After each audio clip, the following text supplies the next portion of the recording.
Hello, everyone, and welcome to season 4, episode 10. Oh, the end Yay. of the 4th season. Wow. It's amazing we're still here. And today we're here to talk about something else, yet something else. This is why we're still here, because there's still stuff about Solarpunk that bugs me. That's why we haven't given up yet. So, mainly, what does the punk in Solarpunk actually mean? And maybe for that matter, what does the punk in punk even mean? Hmm. Yeah, so I sat down and I thought about it and I came up with three possible answers. Okay. First one, is the punk in Solarpunk about adopting the punk subculture's anti-80s ethos of, because 80s, there was the decade of greed and all that. Ethos of do it yourself, don't sell out, don't conform, even if you're trying to dress just like all the other different people, and be anti-corporation, anti-capitalism, and anti-greed. Also, be sure to take direct action, participate in protests, work in your local soup kitchen, stuff like that. I like the sound of that kind of punk. I mean, except the bit about being like all the other different people. Ah, well, yeah, it's one of the conundrums because how do you find each other if you don't all look and speak and think the same? Anyways, option 2. Is the punk in Solarpunk about gleefully plowing your own fun, weird furrow? Who cares what anyone else thinks? A la the 1970s punk and also the new wave of the Ramones, the B-52s, Blondie, New York Dolls, Talking Heads, the Sex Pistols, X-Ray Specs, and the Cramps, just to give you a few names out of the music scene. Hmm. Like that's fun. But it kind of seems like you would be really susceptible to incorporation by neoliberal capitalism, where you express your individuality by buying stuff and you don't really give a rat's ass about societal issues.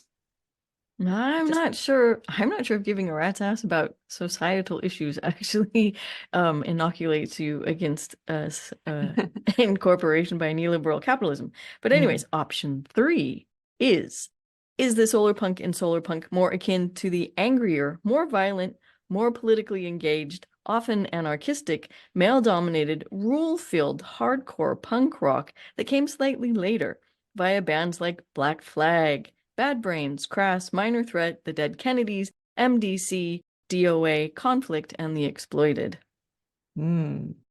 Anyway, I know where the answer lies for me now that I've had a chance to think about it. So even though I grew up brewed in the hardcore punk rock scene in Los Angeles in the late 1980s, and I have the crooked nose broken by a boot in the face in a mosh pit to prove it, I think the punk in solar punk is more about options 1 and 2. I mean, I can see that, especially number one. But I think I really wish for a lot of number 2 in solar punk.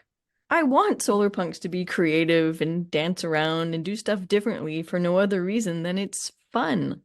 I guess this is the queer part of solar punk, or maybe the lunar punk side of solar punk, because it's not obsessing about the rules and whether or not something is solar punk.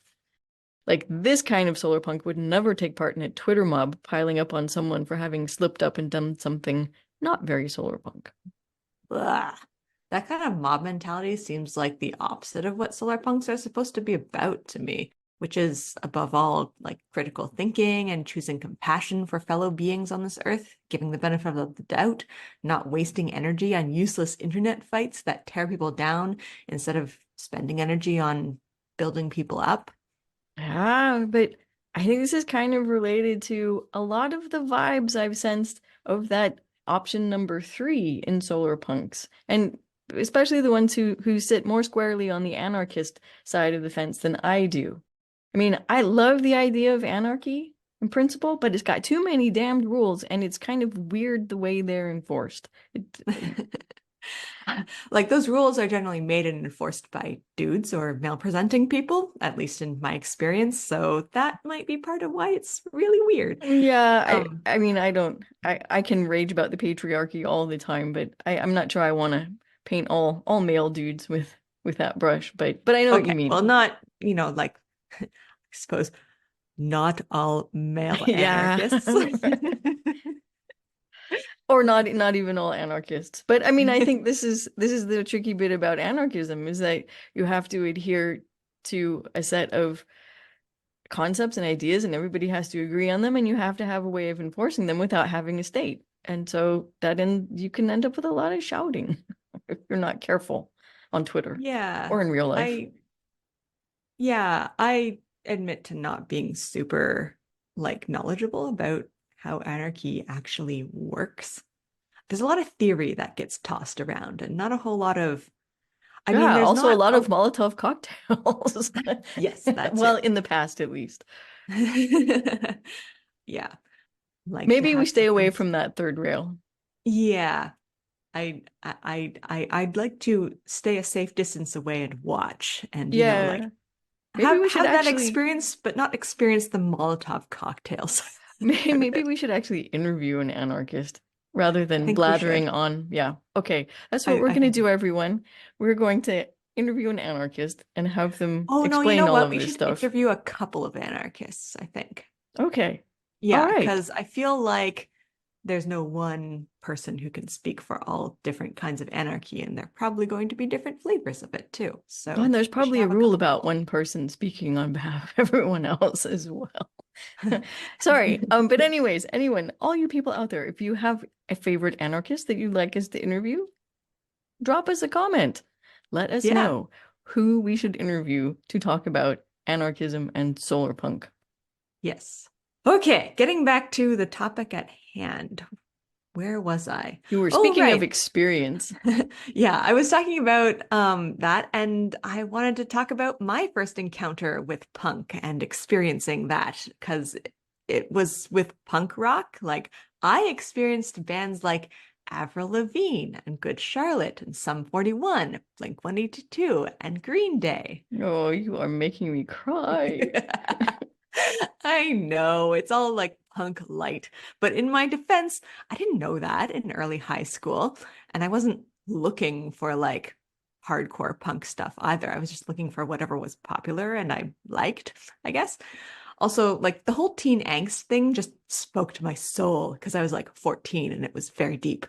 But as a result, punk is sort of mainly an aesthetic to me than things that are said but not actually really backed up by any sort of action. Because that's kind of what popular music had become at that point, I guess. Co-opted by the man. Another useful lesson for solar punk, whose iconic imagery has already been used to sell yogurt. Also, you don't really expect musicians to make any sort of tangible social change when all the top 40 stars are busy being on MTV reality shows and the punk rock bands are all making fun of them for having too much money and too little sense. And like, punk is supposedly counterculture, right? But when I was growing up, punk was something you could just buy from Hot Topic. Is that a clothing store? It was actually, it was a chain. It was mostly in the US, actually, where you could buy your quote unquote goth attire and show your classmates that you were all like anti-prep and thus anti the man. Hot Topic came to Canada when that style was already kind of on the out. But for a while, it was like the holy grail of like alternative teen fashion. Everybody wanted to go to Hot Topic. So punk had been pretty thoroughly commodified and folded into the capitalist enterprise by the time that I encountered it. Like, I came of age when all the dudes were wearing shirts with Che Guevara on them, but had no idea what the Cuban Revolution actually meant. I still don't really know, and I've read up on it and had it explained to me several times. It falls back into the capitalist mishmash of sellable slogans and images that you can stick on t-shirts for like high school boys. Oh my God, the Che Guevara t-shirts. Teenage punk rock boys were already cluelessly, or, sometimes hopelessly earnestly wearing them in the 1980s. In fact, I'm pretty sure that Che t-shirts and berets have been on brand for punks and non-mainstream folk of the leftist persuasion since at least the 1960s. In these people's defense, Che has sort of transcended the Cuban Revolution and come to symbolize a fight against capitalism and colonialism and for a better world. And Hmm. I think Che Guevara means something to a lot of these people. Che was a rebel and a free spirit, and he died trying to fire up revolutions against capitalism in the economically poor, relatively non-industrialized countries of what was then called the Third World. If you actually listen to the lyrics of like punk music from a long while ago, it is inciting people to feel like rebellious and angry about fascism and political repression. And there were some punk groups, like especially in Europe, that helped with dismantling Nazi or otherwise fascist organizations and movements. But From what I can see, what punk kind of mainly achieved by the early 2000s was solidifying an aesthetic of like mohawks and jackets with lots of safety pins and spikes. Serious question. Are we still allowed to call those hairdos mohawks? I mean, seriously, this is a serious question. I stumble across it all the time. Am I still allowed to call it a mohawk? Is it People, disrespectful? there's someone who's got to have thought about this stuff already, so I'm sure we could go and just like do a Google search and learn. But anyways, the whole safety pin spikes, hairdos and jackets, that was already solidified as an aesthetic in the 1980s. And honestly, the kind of punk rock you're talking about was always more performative and aspirational than anything else. And even in a weird way, it also provided rules and structure for teenage boys who needed a group to belong to, but didn't fit in with the jocks or the theater kids or whatever. Hmm. And I think that's partly why this aesthetic was a really, really important part of it, this fashion or whatever, because it's kind of how you identified each other and identified as a group. Ah, I didn't think about that. Yeah. And yeah, sure, there was a lot of leftist punk rock, but there was a whole bunch of it that was neo-Nazi, especially in Mhm. the 80s. I mean, I don't know about now, but definitely especially in the 80s. And there was no shortage of misogyny, racism, and homophobia, even in the left-leaning hardcore punk rock scene. And those parts of punk are definitely not solar punk. And I think all the anger isn't either. Yeah, all that anger was a bad thing. It allowed people to be self-righteous, even if they were very much on the wrong side of history. And look where that has gotten us. It's as if it isn't might that makes right, but the ability to be angrily self-righteous. How dare you do that to me? And it's as if you don't matter or you aren't real or you don't have gravity unless you're angry. Hmm. Yeah, at the same time, I would also say that some people are more allowed to be angry than others. It's also a power and a privilege that is not extended to everyone. Mm-hmm. Definitely. Okay, I but anyways, we whatever. are totally going off. Let me drag us back on track by asking you, do you identify with the punk and solar punk? I mean, does it mean anything to you, especially if you see punk as being the what I would call the commodification of punk? Or do you like solar punk because of what solar punk is? And whether or not there's a punk part of it is irrelevant. Honestly, when I first encountered the word solarpunk, I interpreted the punk part as just a way to signal that it was another science fiction genre along the lines of like steampunk and cyberpunk. So basically a marker for readers to know what sort of aesthetics and setting were going to be part of the narrative. So I interpreted it really like literarily. I later encountered some breakdowns of the meaning behind the punk in solarpunk, and like being a language person, I was super drawn to them. There's a paper that was published in the 90s that kind of became kind of infamous. It was titled with the question, is the post in post-colonial the same post as in postmodern? I think that fucked with a lot of people's heads, and I think it's great. And I sort of thought of the punk in solarpunk the same way. Like, is the punk in solarpunk the same as the punk in cyberpunk? Oh, whoa, whoa, whoa, whoa, whoa. First, I have to unpack is the post and post-colonial the same as the post and postmodern? Because I'm not 100% sure I understand what that means. Hmm. I mean, who even gets what postmodernism means? I mean, aside from like, I don't know, involving things that no longer mean anything. Like, I get that White Noise by Don DeLillo is a totally postmodern work. And I love that and also sort of hated it. And I mean that both for the book and the movie, which I thought nailed the adaptation perfectly with Adam Driver as a schlumpy middle-aged man and Ah. Greta Gerwig as his slightly dippy wife. I'm the only person on earth who loved this movie, I think. And I also get that maybe the Talking Heads are a postmodern band, and that Laurie Anderson is a postmodern artist. And that maybe even the punk movement, especially its aesthetics and way with music, especially for the first wave of punk and the new wave it helped spawn, are postmodern. But I don't know what the post in postmodern means. That postmodernism is what comes after modernism, or that it transcended modernism, or that it's a response to modernism. And as for post-colonial, well, I mean, are we there yet? We're not really at a place where we've worked ourselves out of that mindset of, for instance, using the land and the people of the global south as cheap resources to maintain our lifestyles and seats at the top of the global pyramid, just to touch the tip of the giant iceberg that post-colonial means. But post-colonialism is at least something that some people are fighting for, and others are pushing back against. I mean, so what does post-colonial actually mean if we're not actually post-colonial yet? Oh, that's a question for a post-colonial scholar, and it could take up like a whole episode in itself. I mean, in the basic denotation sense, like there's connotation and denotation of a word, it's the same. It just means after. So postmodernism is the era that comes after modernism, and post-colonial is the state of a country that's rejected a former colonial government. So in that sense, the 1980s were like post-modern, and countries like, say, Algeria are post-colonial. But where it gets sticky is when the postmodern and post-colonial sensibilities are part of a mindset, as you say. I agree. I really don't think we're out of that colonial mindset, or at least the people who run industry and governments in the West really aren't out of that mindset. They see nothing wrong with using the tactics of colonial political regimes of the past, but just in the arena of economics. I could also get into how postmodernism, especially in art, music, and literature, actually signifies a movement beyond and against the way that meaning was interpreted in those cultural forms during the modernist era, and how postmodernism deliberately brought in ironic, multi-voiced, parodical forms of art to contrast with modernist values that art had. And Christina, I'm tangenting. Can you help me Oh, just no, get no, no, back no, on this is track? good. This is good. This is good. You're answering my questions about what the hell postmodernism is. Also, I think I understand why I'm such a cynical, ironic person now. As I said, I think I know postmodernism when I see it, but I couldn't have put a definition to it, nor had any idea why it was the way it was.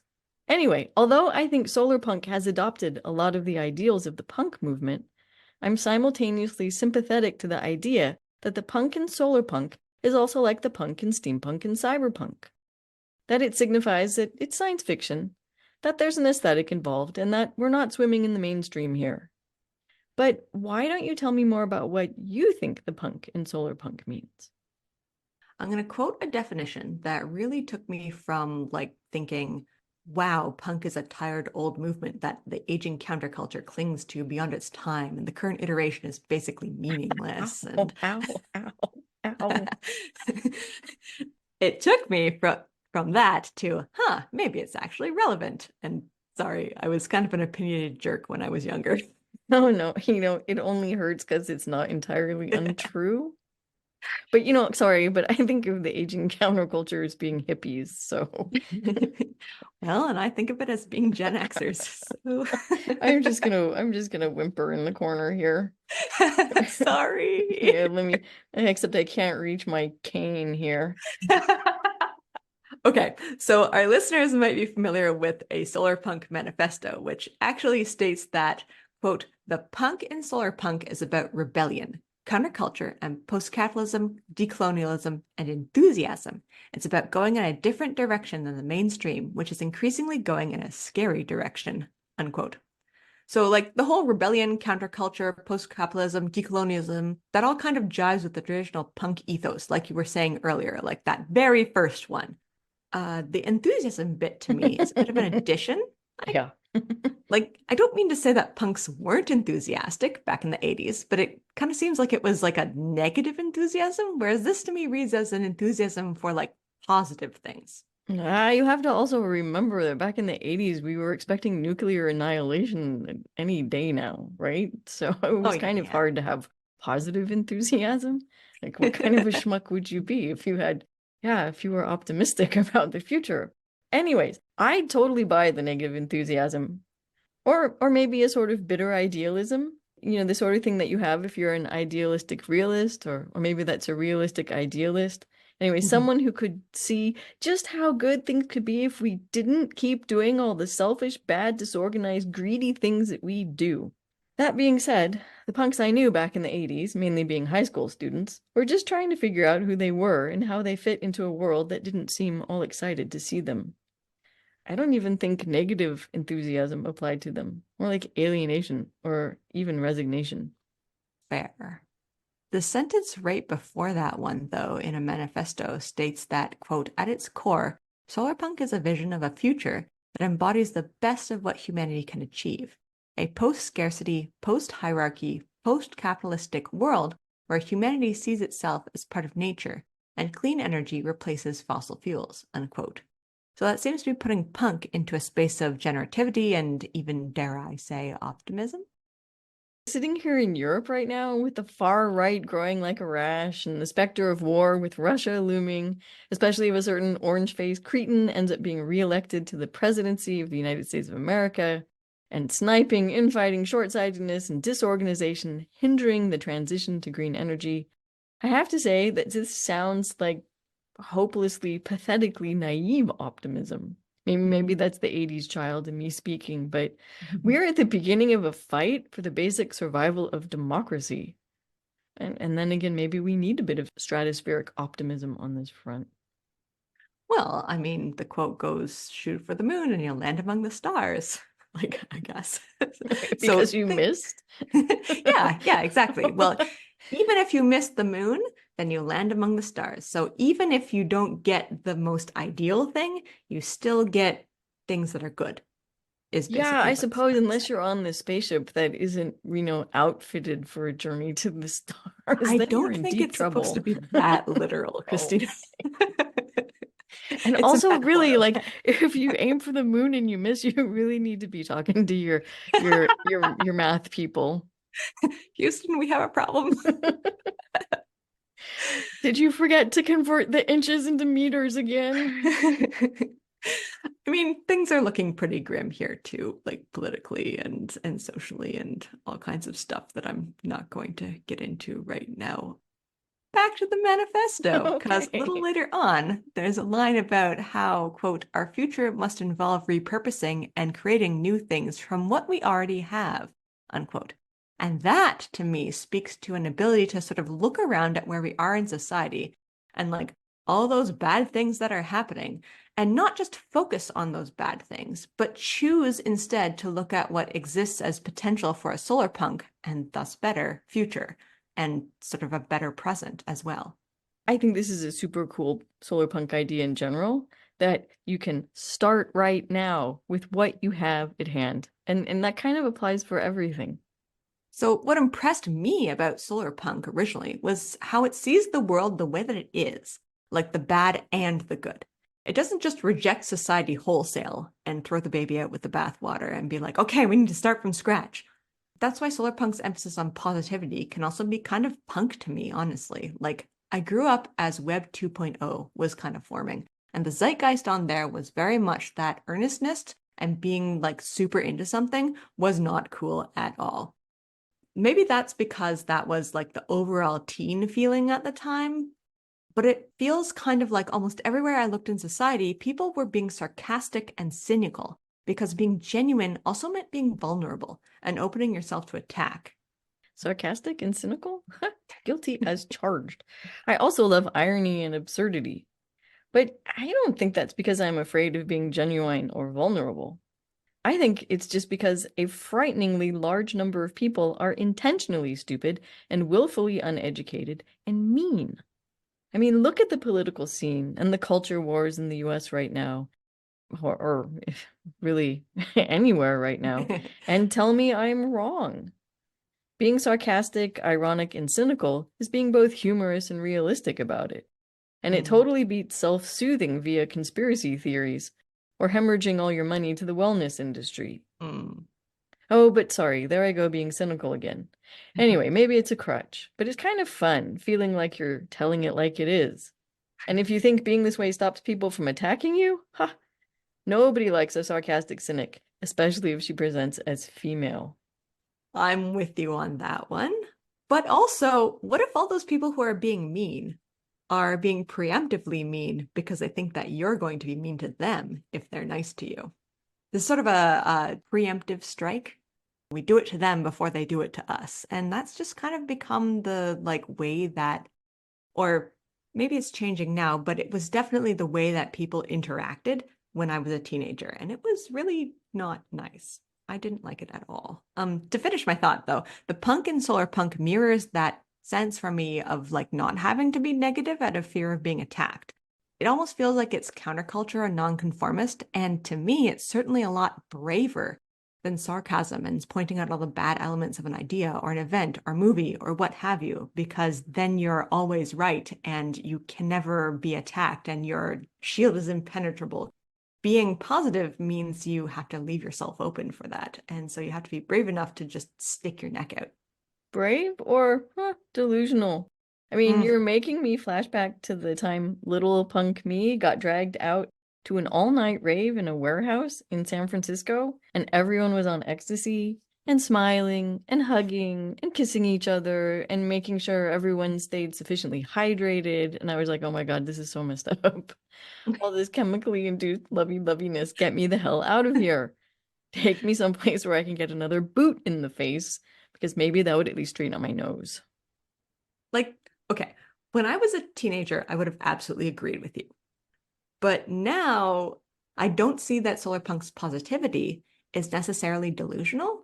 Like this kind of punk is both positive and negative. So it's both optimistic about the good elements of society or the earth or technology or whatever. And it's also realistic about the ways that structural oppressions and political awfulness and climate catastrophe are still really a part of the world that we live in. You may be onto something here. And if you, I mean, because if you're busy sneering about something, you're not solving the problem, are you? Mhm. And I have to say, as I've gotten older, I've met a number of people who are calm, positive, and grounded. They're very deeply spiritual people, often with pastoral roles in a church. And while I don't agree with them about their religion, I've developed a deep respect for the soft power they wield through their faith in themselves and in Mm. human beings in general. And Mm. it's amazing how much kindness and assistance and comfort they can find in their deep interest in other people's welfare. Like they have so much sympathy for people. Like I have a lot of empathy for people, and it often paralyzes me because I'm overwhelmed Mm. with the feeling of what they're feeling. And Mm. it can also it can nearly induce not stress and distress and panic in me. But if Oh. these people feel sympathy for other people, and they know how to help these people, and they don't get all locked up in the emotions of these people. At the same time, it's still definitely much easier to be cynical and negative. But these people are really something amazing. They're definitely onto something positive and generative that makes cynicism and negativity look childish, as you say, as well as selfish and ineffective. What about you, Christina? I want to turn the question around onto you and ask if you identify with the punk and solar punk and whether or not it actually means anything to you. Or is it kind of like irrelevant to your affinity to the genre? So before we sat down for this chat, or before I started thinking about what we were going to talk about, I actually had real problems with the punk and solar punk. Again, because I spent my formative years in the hardcore punk rock scene, for me, punk was all about being angry and violent and totally against the system and male. Hmm. But now I'm like, oh, yeah, okay, all the ideals that punk was based on, the plow your own furrow, fuck capitalism, be an active part of your local scene, create zines or podcasts, instead of having to fight the gatekeepers of the publishing world, all that kind of stuff. That's why I got into punk in the first place. Hmm. But honestly, what resonated with me at first wasn't the punk in Solarpunk.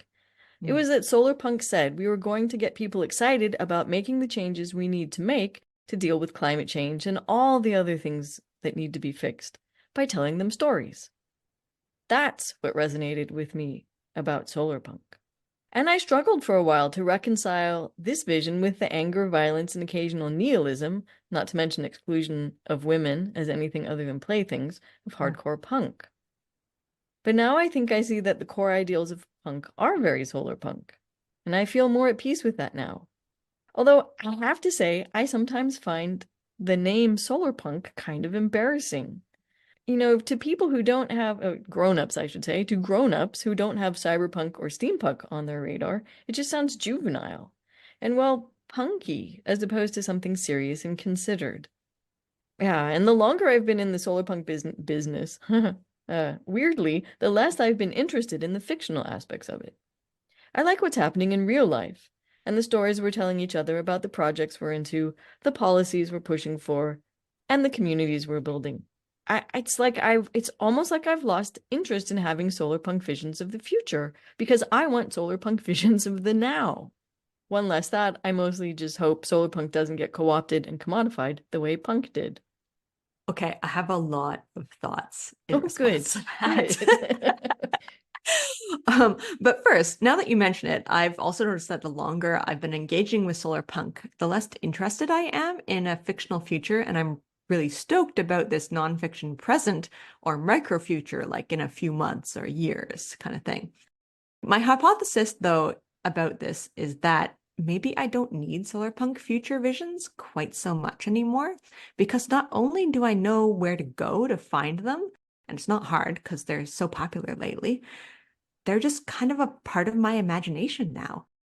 I've become able to imagine a better, just, sustainable future like now and have conversations adding to and expanding and critiquing it with other people. I'm able to draw lines back to the present from that future now. It's not just some free floating cloud of images, but a tangible reality that's located in the future. And what I'm interested in now are roadmaps to that place. Where did you get this imagination of the future? Is it just really from a handful, like some of the pictures that people make of Solarpunk, from a handful of stories you've read, or some of the Solarpunk adjacent movies you've seen, or did it really just take someone saying, "Hey, we could start imagining a socially just future where we dealt with climate change and No, it was over a period of time. I'd say when Solarpunk was sort of becoming a thing aesthetically on Tumblr, over a couple of years, I was there and sort of looking at this and reading Solarpunk microfictions and then fictions. It took a while for it to sort of trickle into my brain as sort of a possibility. And like, because I mean, beforehand, I wasn't able, I didn't have that space in my imagination. My brain did not grow those neurons by itself. And I don't know if this is what it's like for other people, honestly. This is just me and my own brain. So, but people would talk to me about, like, oh, yeah, things will be better in the future. And I was like, okay, but how? And why? And I had real trouble even thinking about my own future beyond 2 years. I was not very good at planning things. Like I like the plan was go to university and then kind of see what happens, I guess.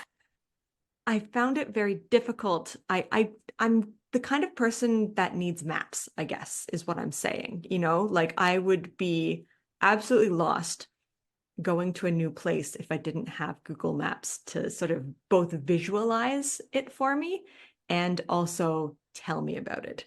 So I need both the audio and visual input, I guess, to sort of like drive it home. So Solarpunk was something that needed to be driven home to me multiple times over a period of time. And now I feel really comfortable with that.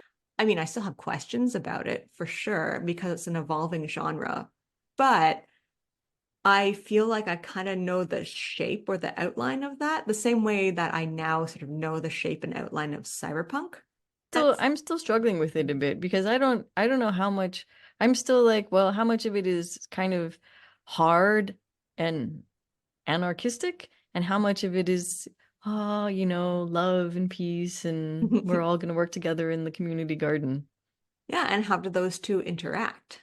I would say oh shoot, I forget which anthology it's in. It's in one of the earlier ones, Sunvault, I think.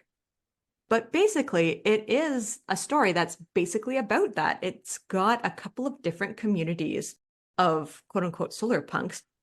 One community is more, like anarchistic, focused on technology and like it's basically just more technical and scientific. And then the other community is a little bit more like focusing on the individual and self-actualization and stuff like that. And they need to work together to overcome something. Oh shoot, I'm being That's really okay. bad That's at okay. at The recounting details this. are I'm not so important here. sorry.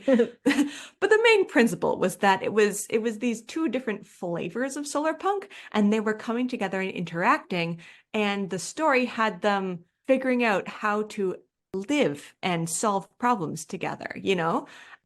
Okay, so there is I just still found it room for really some fiction interesting. here. Because there is Yeah. still some room for using the fiction to explore the conflicts.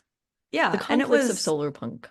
yeah, I found that really fascinating and also really like I think that was also the first fic that was like, yeah, this could be an ideal utopian future, but there's still going to be conflicts because people are because different people. ways and there are different communities. And, like they might all agree on the fact that, yeah, we have to, like treat the members in our community like with, like respect and equally and with equity and justice and stuff like that. But they might disagree on the ways in which to do that.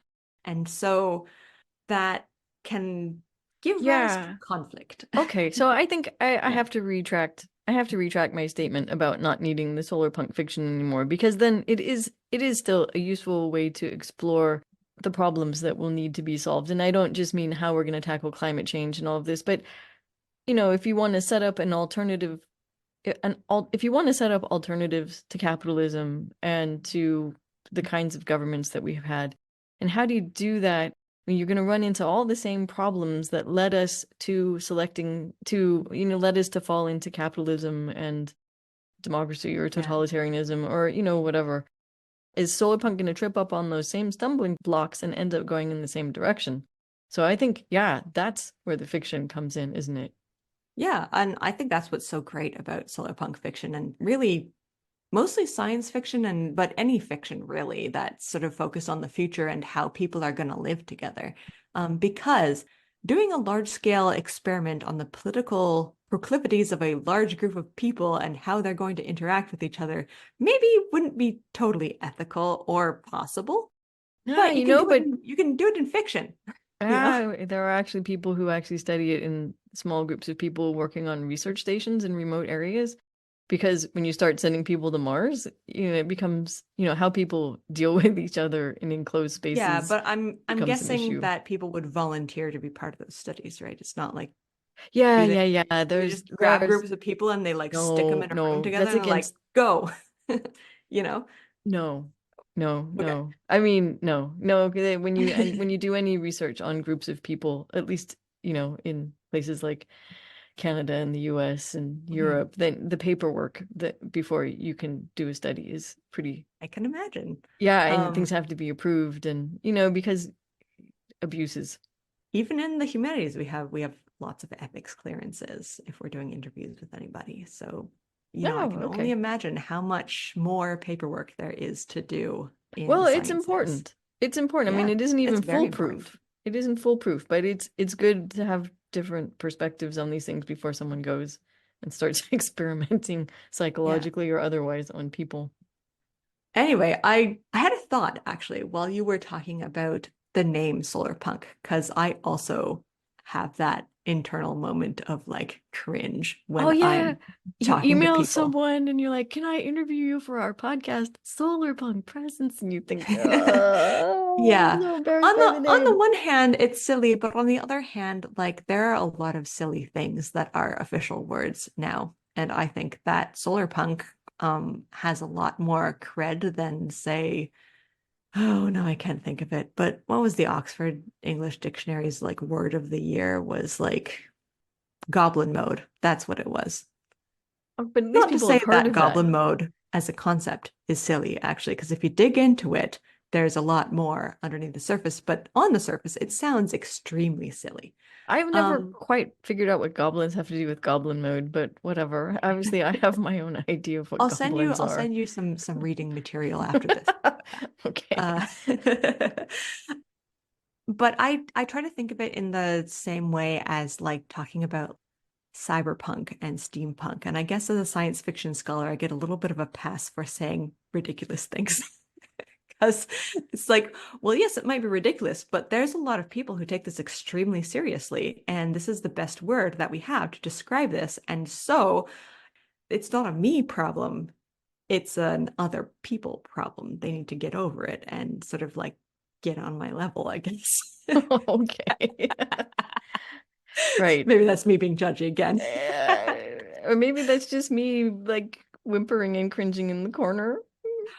I think the more that we use it, though, the more it becomes common parlance and the more people become familiar with it. Like, I would say a lot of the academics I've reached out to for the podcast have vaguely already heard of solarpunk before. Like, a lot of people that I talk to are like, oh, yeah, I've heard of solarpunk, but I never really like, like have looked into it. What's it about? Right. So then we already have that they already know that it is a term that exists in the world, and I don't have to explain the term so much Okay, or well, like justify it. Solarpunk has yet to hit the earth sciences, so Ah, okay. I'm always like, oh, hello. I'm gonna Yeah, hit you with I this. work. I guess I just gotta own it, huh? Yeah, I have a lot of contacts who work in like energy humanities and like, like they talk about, like the world after oil and like alternative renewable energies. And so of course they've encountered the idea of solar punk before, right? So like to them, it's something that's like, okay, if I was in literary studies, then maybe I would know more about it, but I don't. So, Okay. but yeah. I just have to practice owning it. I mean, it will come with time, right? The same way that the solar punk imaginary came to me with time, it just takes a little while to sort of get through your brain, I guess. So maybe we should end here with a question for those of you who are out there listening. Good idea. Drop us a comment on our website, on our Patreon, or on our YouTube channel. How do Hmm. you feel about the punk in Solarpunk? Yeah, let us know. Plus, if you're an anarchist and you want to be interviewed, let us know. Drop Yeah. us a comment, please. Yes. Let's end it here then. Drop us a Okay. comment. Okay. Until next time, stay solar punk. Yeah. Thank you for listening to Solarpunk Presents, a podcast hosted and produced by Ariel Kroon and Christina de Rocha. The audio for this episode was recorded in part on the traditional territory of the neutral Haudenosaunee and Anishinaabe peoples. And in Germany.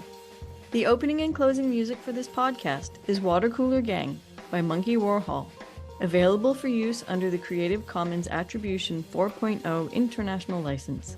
Don't forget to support us on Patreon at patreon.com/solarpunkpresents. Every little bit helps us keep bringing you discussions and interviews. Until the next episode, keep dreaming. And stay solarpunk.